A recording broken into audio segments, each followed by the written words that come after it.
hlika kwele hasu khwele kubo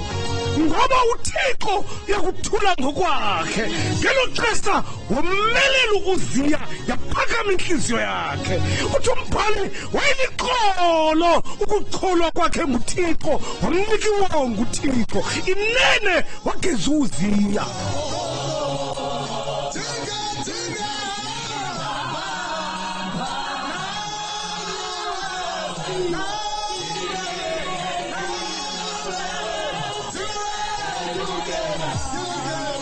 Uyaziwa mphulaphuli uyaziwa man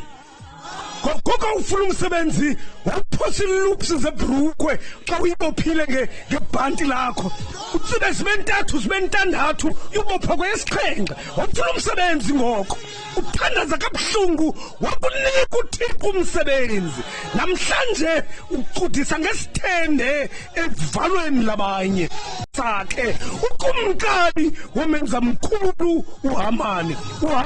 wenza icebo lokubulela uMordecai.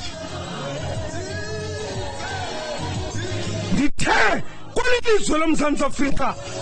savotela amadoda apha namantokazi namhlanje sawanika izikhundla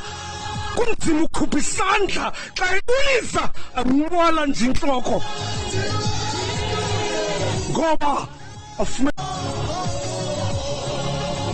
phofu nabo bengenziwa kuthanda inyaniso kodwa bencwase impana yobuthi kweso sikhundla. Ubani okwazi ukuthi emndodeni esikhulu ephetheyo namhlanje athi mfondini imdaka lento yenzayo ubani ukwazi ukutsho ubani ukwazi ukuthiwa emfondini sibaphatha ngolhlobo abantu imdaka lento yenzayo isikhundla umphulaphuli welizwe FM isikhundla yasibona kuGqozo mna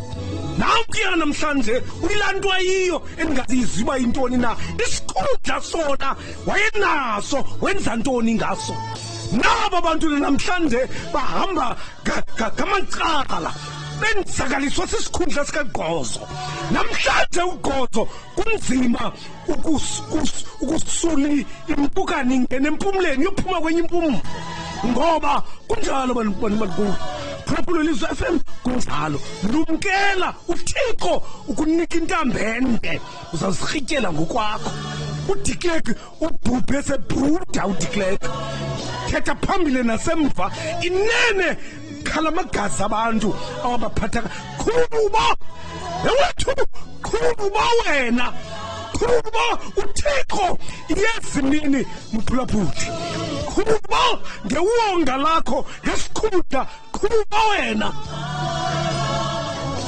yezimini uThixo akuhakiselwini okwentlanzi elikhuphelwandle